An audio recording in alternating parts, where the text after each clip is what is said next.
Hope everyone is doing well today.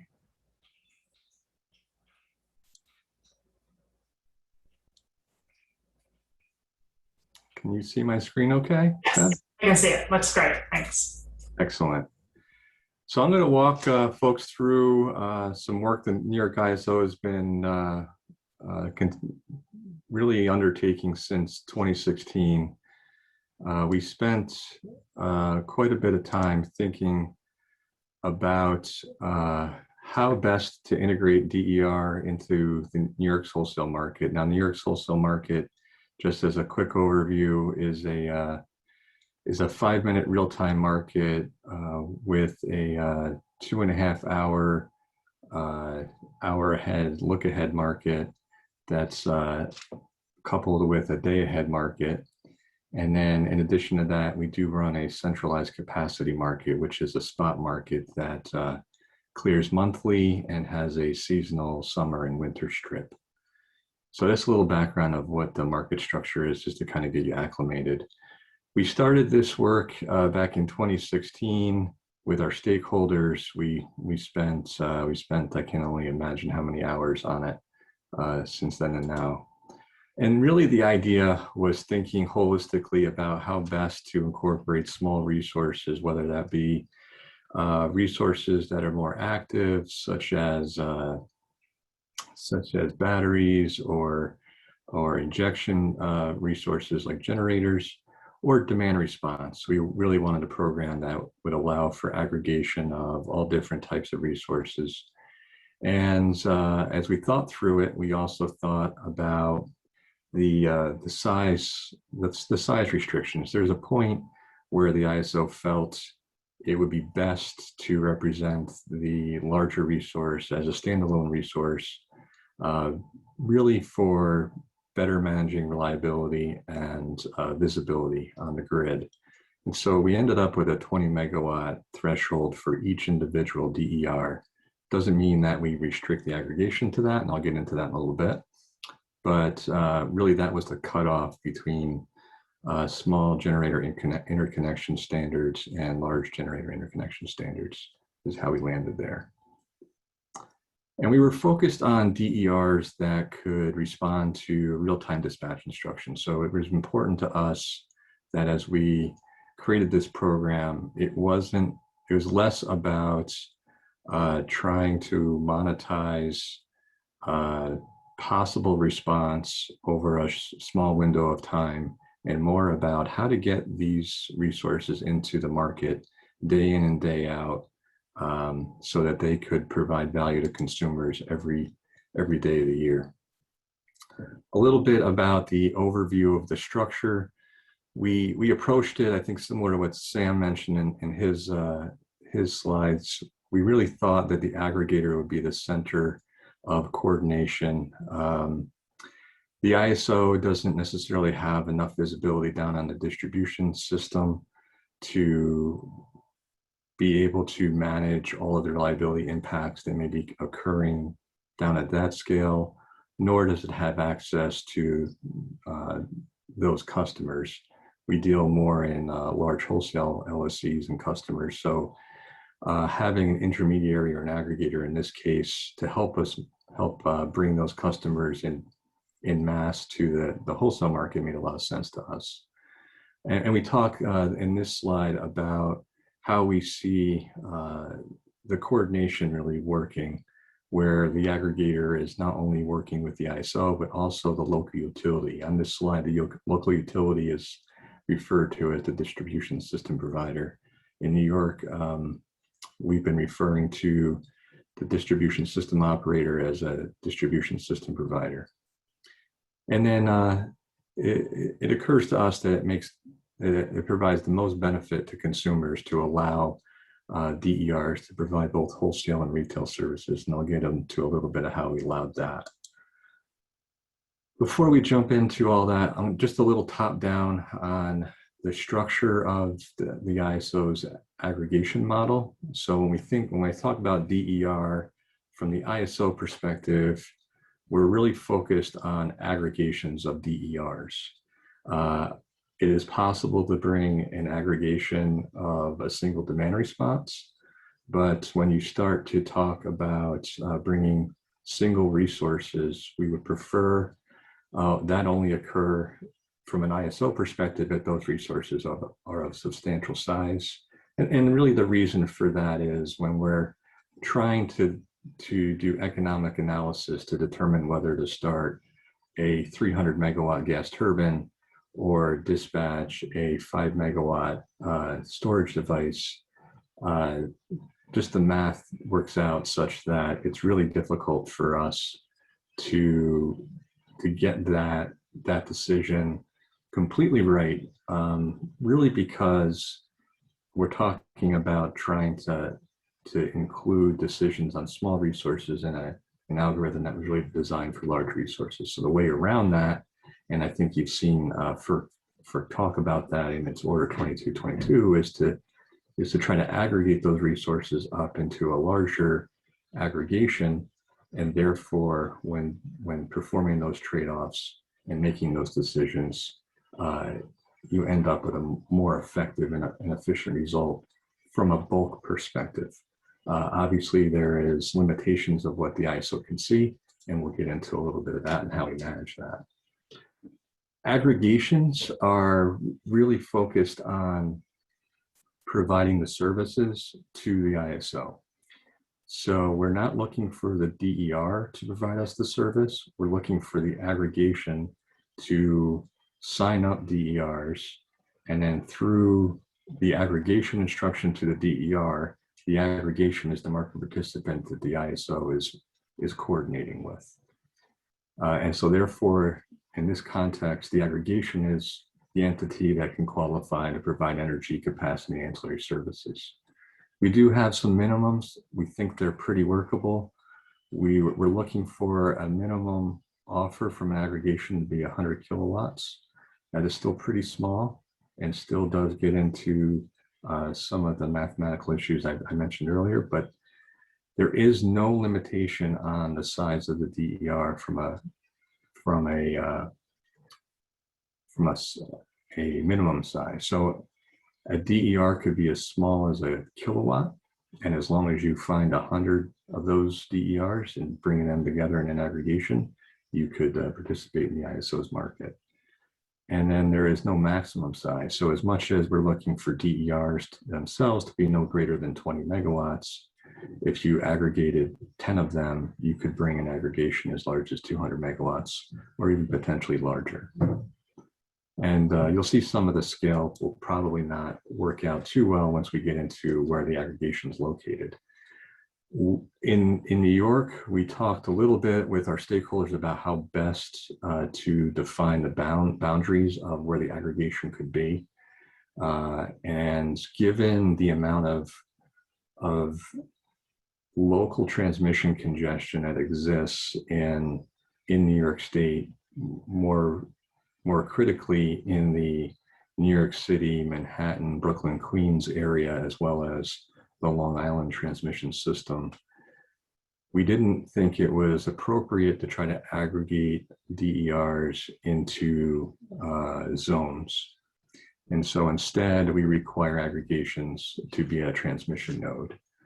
And then really what we're talking about here is an example of a transmission node in New York City might be West 49th Street. And what we're really talking about there is a transmission node that is serving 900 to 1100 megawatts of load. So we're talking about very dense transmission nodes where it would be fairly easy for aggregators to find many thousand customers that they could probably work with. So when we talked about whether we were making the pool too small, I think we really worked on a compromise with wanting visibility down at the nodal level. So we got the dispatch right and made sure we were dispatching DERs consistent with the grid need at the time. And we didn't have DERs that were operating to aggravate transmission congestion, as well as provided a market size that was workable from an aggregator's perspective. Mike, you've got 5 more minutes. Yeah, I'm going to get there pretty quick. Thanks, Deb. So just a little more, we're looking at the aggregation here. I'm going to skip over this because I think this is pretty straightforward. So really the thing that we spent a lot of time on is operational coordination. Now, before we talk about operational coordination, I think it's just important that folks understand that in the New York ISO's rules, we allow an aggregator to bring DERs both to the wholesale market as well as participate in retail or utility programs. The way we handle that is we just are providing the aggregator, they're put on notice, they have to comply with the ISO rules. If they don't, there could be financial penalties or sanctions, but those are all clear. They're all clear in the tariffs. So as long as they can comply, then it just becomes a financial risk reward decision for the aggregator to figure out how it needs to bring DERs to the ISO as well as meet its utility program obligations, for example. And really there's opportunity costs that the aggregator can think about and manage that risk. The other thing that we talk about is we really want the aggregator to bring the whole aggregation to the ISO, even if the aggregation is only responding to a utility program. We ask that the aggregation self-schedule that aggregation in the ISO market. That gives us visibility to what's going on. It also allows the transmission owner, who may not be totally aware of what's going on the distribution system, to understand that there is an active market participant doing some work and providing some services that the transmission owner could have access to as well. So when we think about all the parties involved, it's the ISO, it's the transmission operator or owner, it is the distribution operator or owner, and it's the aggregator as well as the DER. That's what we're trying to coordinate. And then this here is there's some pictures about how that flow of information would happen. We prefer option 2. We'd like the aggregator to provide the ISO and the TO the information at the same time, but we understand that technically speaking, that may not always work out for the aggregator and it may be cost prohibitive. So we allow option 1. And then this chart here just walks through, and I'll walk through quickly, a typical day that we imagined as we thought through this, where the aggregator is going to provide the ISO a bid on its aggregation. That aggregation might be 10 resources. They're going to try to sell 20 megawatts to the ISO. They bid that to the ISO.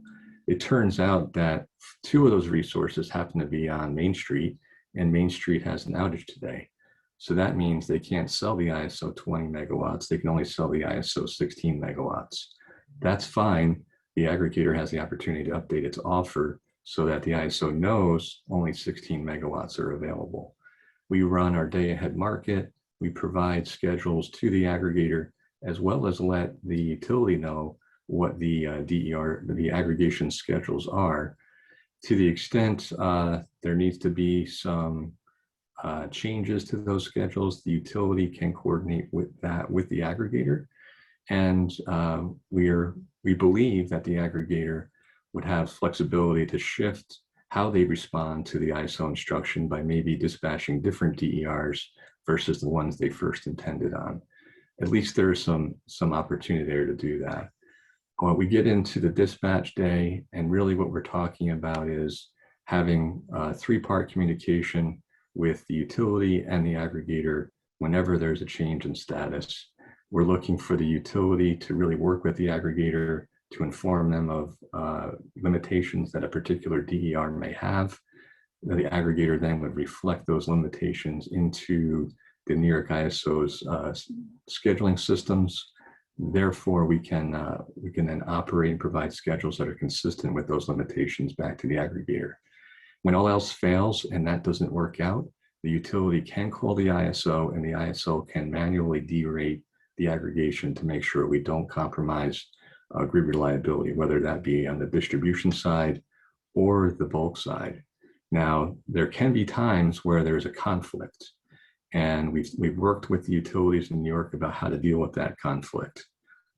I can't tell you right here that we have a perfect way to handle all of them.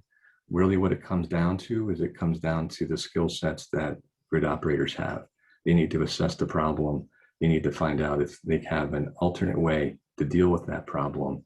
And assuming that the ISO operators can come up with an alternate way to meet the bulk system need, they would let the utility have access to the DER.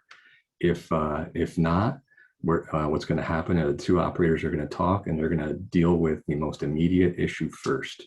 If that's a bulk issue, they're going to solve that because if there's a bulk issue, that DER wouldn't be available to the distribution system later anyway.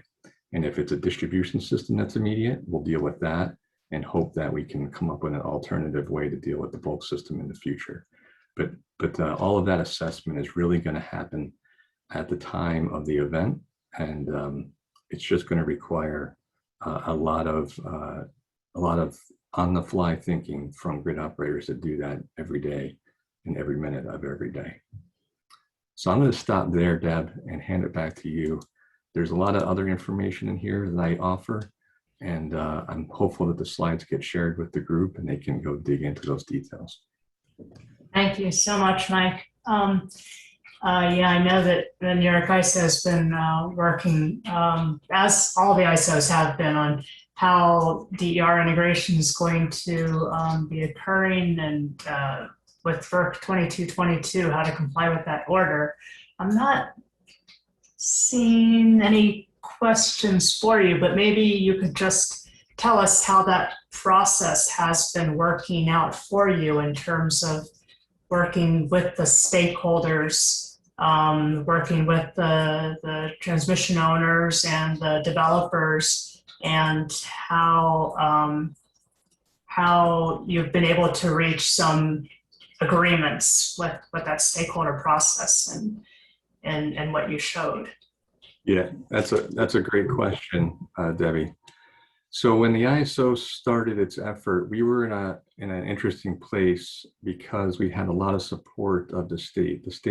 New York State Public Service Commission had already enacted a proceeding reforming the energy vision. And that proceeding really brought the utilities and the aggregators and other stakeholders to the table for the ISO. So it was pretty easy to get all the right parties to the table to talk about how best to deal with those issues. There's complications. These are not simple issues to grapple with. And so we spent the better part of 3 years working through the details of the market rules. And to this day, we are still working on refining the coordination arrangements with the utilities. We learn every day from interactions we're having with small resources. The utilities are learning every day as they integrate new DERs onto their systems, system configurations that they never dealt with before. And this is just going to be an evolution. It's really no different than how the grid grew up when, before we actually had an integrated grid with lots of central station power plants. We all had to learn as we started to add on more and more to it. And I expect that we're doing the same thing right now with the integration of DER.